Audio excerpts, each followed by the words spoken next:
Welcome to Not That Girl Anymore, part of the Liminal Network. I'm your host, Dawn Bouillion. This is more than a podcast. It's a sisterhood. We're reclaiming our voices, our worth, and our lives. One story, one truth, one brave step at a time. Hey, friends. Welcome back to Not That Girl Anymore. I'm your host, Dawn Bouillion, a trauma therapist, coach, and the founder of Embrace Your Brave. And one of our goals for this podcast is to help all of us find our way back home to ourselves. So today, we want to start kind of talking about what that could look like. And one of our foundational pathways home for all of us is actually through our emotions. So this episode is for those of us who maybe never really learned about our emotions, or maybe were never taught how to feel, or what your emotions are even there for. So if you didn't feel safe, or maybe you didn't feel like there was space in your home for you to feel, then you may have learned to keep yours inside. And so this episode is going to be for you. So today, we're gently exploring why emotions matter, what happens when we don't feel them or can't feel them, and then how do we begin reconnecting with our emotions and expressing them in a safe and healthy way. So first, let's just talk about emotions. Emotions are not right or wrong. They just are. They're not a flaw or a weakness. They're just part of being human. And one of our top needs as children is the need to be able to feel and to feel all of our emotions. We need someone in our life to say, you know what? It's okay to feel sad. It's okay to be hurt. It's okay to feel angry about that. That makes sense. But for many of us, that's not what happened. And for many of us, we learn to shut off our emotions early on in life because maybe we didn't want to be a burden. Or maybe mama already had too much on her shoulders. Or the chaos in our home made it feel like emotions were dangerous. So for some of us, we just learned to shut them down. Maybe just be good and not need anything. Or go cry by ourselves in our room. Or maybe just not let ourselves cry at all, even when we're hurting. Or for some of us, and this was kind of true for me, maybe you learned that some emotions are okay and some aren't. Like sadness is weak, or maybe anger is bad, or having needs is too much. And so we learn to start shutting down emotions. But when we start shutting down emotions, perhaps maybe we'll say, well, let's just shut down our anger. But when you shut down one emotion, you're going to actually start shutting down all of them. We don't just lose sadness, then we lose joy. We don't just numb pain, we numb connection and pleasure and creativity and even hope. So that's why many people say, I just don't feel anything anymore. It's not that you're broken, it's that your body has found a way to keep you safe. It's found a way to help you survive. But that safety has come at a cost. And that cost is aliveness. So feeling isn't just about being emotional. It's about being well. It's about healing. It's about wholeness.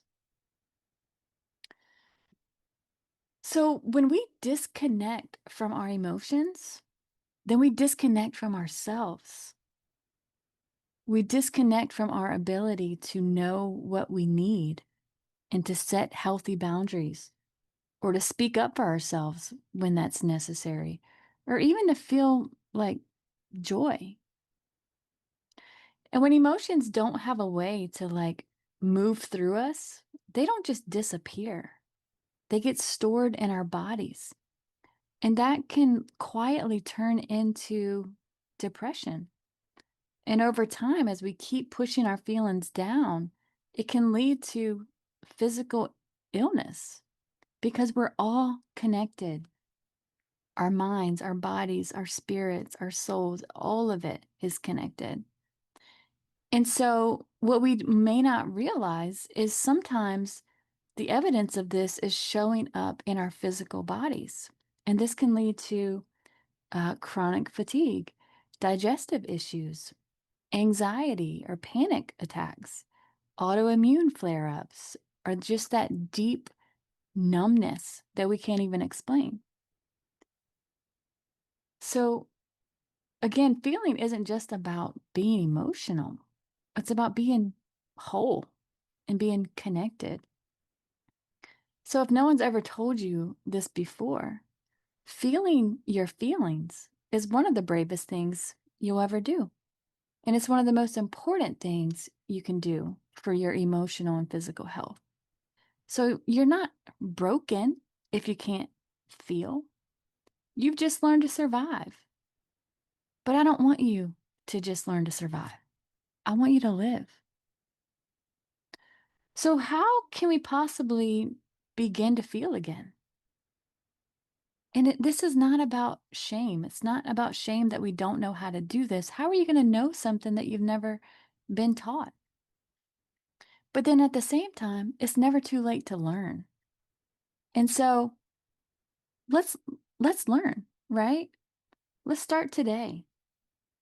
So here's some of the tools that I use with my clients and in my own life when it comes to emotions. Name what you feel.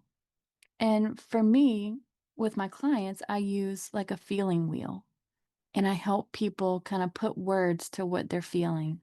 So it could be, I feel sad. I feel anxious. I feel overwhelmed. And then they have words to connect to that. And then maybe we can start to connect to our body and say, where am I feeling this at in my body? See, the body actually holds on to all of this and it doesn't forget, it remembers, and the body doesn't lie. It tells the truth. So when we're connecting to our body, we can actually notice sometimes what our emotions are. And it might look like a tightness in your chest or a knot in your stomach. And you just learn to notice it instead of be so disconnected that we're not even seeing it. And then when you do notice some of that happening in your body as you are starting to reconnect, you want to have compassion on that part of you. And one of the things that I do with my clients when we start getting connected to our body is I'll just have them like put their hand on that part of their body. So maybe it's their heart, maybe it's their chest, right? Maybe it's their gut. And you just kind of gently place your hand right there and it's just kind of saying I see you and I care. And you start looking at those parts of you with gentleness and compassion and curiosity, right? And that's part of reconnecting to our body as we're reconnecting to our emotions. And then we want to find healthy ways to express our emotion. So you kind of figure out what works best for you. And it could be if you like to write, you can write it out. You can journal. Sometimes it's just letting yourself cry when you need to cry. Crying is so healthy for us. Or maybe it's just getting up and moving, like moving our body, going for a walk, doing something to move our body. Um, and then, maybe we need that little pep talk from ourselves. And so recording some little voice memos on your phone to remind you of who you are, or finding someone safe to talk to, you know? Um, that can be such a valuable resource, but they got to be safe, right? And then one of my favorite ways is through music. Um, Now, I'm a big Swiftie, and I personally think that Taylor's one of us. And she's one of those people that's really helping women uh, reclaim their voice. And if you listen to her lyrics, she is expressing through her music what so many of us feel, but we can't find the words for. So I recommend that, but you find what works for you. Music is a powerful way to express yourself. And it doesn't have to be perfect. We just start somewhere, right? You just start somewhere. And when it comes to your emotions, it's like I said, start wherever, start small. You don't have to tackle the biggest, hardest emotions. Go for, maybe just what feels overwhelming. Just start putting words to whatever it is you're feeling. So yeah, if we want to kind of think about this more personally for you and reflect on this a little bit, ask yourself, what was I taught about emotions growing up? Was it okay to feel? Were some people like very expressive in their emotions? Or are there some people that you've never seen them cry? What did it look like for you? Let's get curious about that. And then what emotions have felt safe for you to express? What have you felt comfortable with? And then what are the ones that you tend to avoid and why? Just get curious, It's just moving towards ourself and asking those questions and with compassion and curiosity, just understanding. We make sense in our story. We just got to look back and ask the questions. And then, what emotion am I feeling right now? Right? What am I holding in right now? And maybe this is an opportunity to do that. And I do encourage you to start doing this. Connecting with your emotions and finding words to express how you're feeling is one of those gentle ways that you can start reconnecting with yourself. One of my favorite resources for this, and you can look it up right now, is an app called How We Feel. And I really love this resource because it's right there on our phones. And a lot of times we always have our phones with us. But when you check in on that app, you actually will see that it will define what these words are. And you can find the words that more accurately describe what you're feeling. And then on this app, it'll also ask you, like, well, where are you right now? Right? Who are you around? What are you doing? And that will help you kind of get an idea of what your emotional patterns are and maybe what environments impact you in different ways. So that's just a free resource if you want to start somewhere. Start there. But emotions are super important. And like I said, there's no shame that we don't know this yet. We don't know what we don't know. But then when we learn something different, then we can do something different. And that's what this is about. So listen, feelings matter. Your feelings matter. You're meant to feel, and not just the pretty emotions, but all of the emotions. And emotions aren't a problem, right? They're messages from our insides that carry truth and wisdom and healing. And even if you haven't learned to feel before, you can learn now, right? You're safe now.